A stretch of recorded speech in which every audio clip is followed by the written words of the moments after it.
Fala galera, tudo bem com vocês? Eu espero muito que sim. E essa semana a gente vai junto para mais uma viagem e aprender mais duas dessas bem-aventuranças. Então, vamos junto! Bom, galera, então vamos começar, né? Como eu falei pra vocês, a gente vai aprender mais duas das bem-aventuranças. E as de hoje que a gente vai ver é: felizes aqueles que fazem a vontade de Deus, aqueles que têm fome e sede de justiça, e felizes aqueles que são perseguidos. Eu sei que pode parecer até meio estranho, né? Felizes aqueles que são perseguidos, por exemplo, mas a gente vai aprender que o que a palavra diz, né? O que a palavra revela a respeito disso, e aí vai ser muito divertido, então preste atenção aí. Bom, vamos começar com aqueles que têm fome e sede de justiça. Você aí em casa já sentiu fome? Tipo, sei lá, fome, aquela vontade, assim, você acorda e aí você quer comer aquele pão com café da manhã, sei lá. Ou tá, tipo, chegando a hora do almoço e a mamãe fez aquela lasanha, ou, sei lá, batata frita. Pensa aí agora na sua comida favorita e você sentiu uma fome muito forte. A gente vai falar de algo muito parecido, sabe? Esse sentimento que a gente tem, esse anseio, por exemplo, que a gente teria de jantar ou de almoçar uma coisa super gostosa, é um anseio um pouco parecido, apesar do que a gente vai falar um pouco ser mais intenso, né? Do que ter fome e sede de justiça.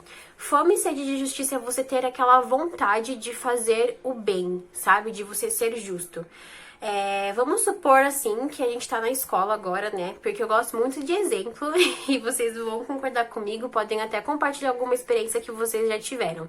Mas vamos supor que a gente esteja na escola.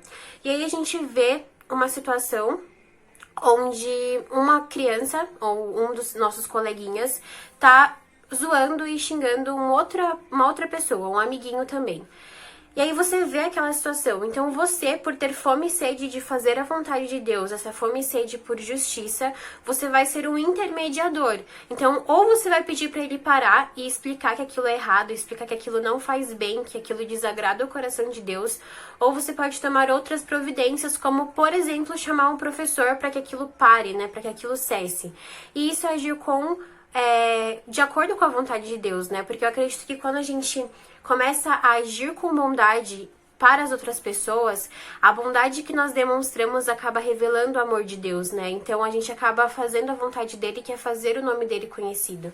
Então quando a gente tem essa percepção de fazer a bondade, né, de agir com bondade, de fazer essa vontade de Deus, a gente começa a ter essa fome e sede por aquilo que é certo aos olhos de Deus, né? Então, às vezes a gente vai se encontrar em algumas situações, né, em determinadas ocasiões, em que a gente vai precisar exercer o nosso papel como cristãos, como filhos de Deus, exercendo a bondade, exercendo o amor, a benignidade, a paciência, né, que o Senhor, ele tem. E a gente, né, isso a gente pode até deixar para outra aula, mas nós temos, como filhos de Deus e novos, pessoas que nasceram de novo, né, nós temos o fruto do Espírito dentro de nós que carrega, né, que faz com que a gente carregue essas qualidades, como ser bondoso, como ser paciente, ter domínio próprio.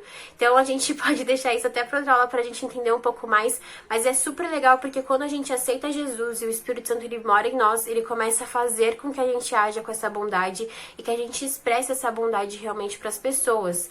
Então que a gente possa realmente ser pessoas que transmitem essa bondade, que, sabe, tenham essa paixão por fazer o bem e mostrar quem realmente Jesus é. Para a segunda história de hoje, então, segunda história, né? Segunda bem-aventurança é felizes aqueles que são perseguidos. Nossa percepção aí, o que você acha, o que você pensa, o que é ser perseguido? Eu vou dar um tempo aí pra vocês pensarem, mas eu já perguntei isso pra várias pessoas e quando a gente fala de perseguição, a coisa que mais, assim, remete à perseguição é quando você tá sendo seguido por alguém. Então imagina que você tá saindo da escola e alguém começa a te perseguir, a te seguir, né? E eu acho isso muito legal porque tem tudo a ver com perseguição, mas a gente pode também sofrer perseguições mais sutis. E a palavra de Deus diz que ser perseguido pelo nome de Jesus é algo que nos traz uma felicidade. E pode parecer um pouco estranho, porque ninguém quer ser perseguido, né? Ninguém quer passar por momentos em que você se sente desconfortável ou que as pessoas te perseguem de uma forma ruim, né? Sei lá. Por exemplo, vamos supor que a gente tá na escola e aí a gente tá na escola e aí a diretora ela fala pra você não correr, porque não é o momento pra correr, não é o lugar pra você correr. E aí você que conhece a Deus por obediência a ela, que é uma autoridade, você não corre. Mas aí todos os seus amigos estão correndo, estão se divertindo, estão zoando, e eles veem que você acatou aquilo que a diretora diz e eles começam a te zoar por você não estar brincando junto com eles, né? Isso é uma forma talvez mais velada, não tão explícita, mas é uma forma de perseguição. Então, às vezes, a gente vai passar por situações em que, pelo nome de Jesus e por nós carregarmos o caráter de Cristo em nós, que a gente não vai se misturar com outras pessoas e isso vai acarretar com que elas nos zoem, com que elas zombem de nós, com que elas critiquem a nossa fé, com que elas, sei lá, pensem, expressem de um modo diferente a opinião delas e isso acaba por vezes nos machucando, né, em algumas situações. Mas a palavra de Deus, ela é tão incrível que ela diz, mesmo se vocês forem perseguidos, mesmo se zoarem vocês, se criticarem a fé de vocês, não desistam e perseverem, porque vocês herdarão o reino dos céus. E quando a gente tem essa percepção, né, essa visão de que por mais que a gente passe perseguições nessa terra, lá na frente a gente vai herdar o reino dos céus, isso nos traz grande alegria.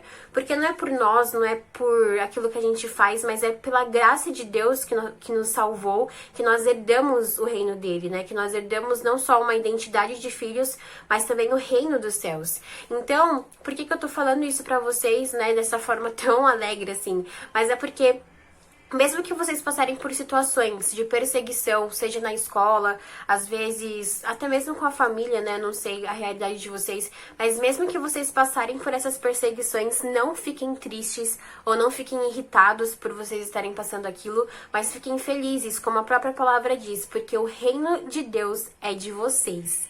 Né? Então, a gente tem essas duas bem-aventuranças, que é fazer a bondade, independente de qualquer situação, a gente tem que realmente mostrar o amor de Cristo através da bondade dele. E também, quando nós somos perseguidos, mesmo com essas atitudes boas que nós temos, que a gente não venha nos entristecer, mas que a gente venha lembrar de quem Deus é e das promessas que ele tem para nós. A palavra de Deus diz que Deus, ele é um homem de uma só palavra e aquilo que ele promete nela, ele cumpre. Então, se a palavra está dizendo que nós herdaremos o reino dos céus, se nós formos perseguidos pelo nome de Jesus, e que conforme a gente tenha mais fome e sede de justiça, o nosso coração ele vai ser saciado, ele vai ser cheio e repleto de alegria, né? Então, conforme a gente faz mais coisas boas, mais o nosso coração se enche, transborda daquilo que o Senhor nos dá. Então, cara, isso é muito incrível, sabe? Que a gente possa ter isso, porque se Deus prometeu, ele vai cumprir. Então, a palavra dele é única e exclusiva, que a gente possa ter essa certeza no nosso coração. E agora a gente vai de versículo bíblico de memorização. Então, lá em Mateus 5, que é o capítulo que a gente está estudando as bem-aventuranças, tem essas duas bem-aventuranças que a gente aprendeu hoje. Então, a primeira delas está lá no versículo 6, que diz assim: Felizes os que têm fome e sede de justiça, ou em outras versões, de fazer a vontade de Deus, pois eles serão saciados. E continuando, né, a gente também viu sobre a perseguição, e aqui a palavra ela diz que felizes os que são perseguidos por causa da justiça ou por causa do nome de Jesus, pois o reino dos céus lhes pertence. Então, que a gente não venha esquecer dessa palavra e que a gente venha viver aí conforme esses ensinamentos. Fechou? Então, um beijão pra vocês e até semana que vem.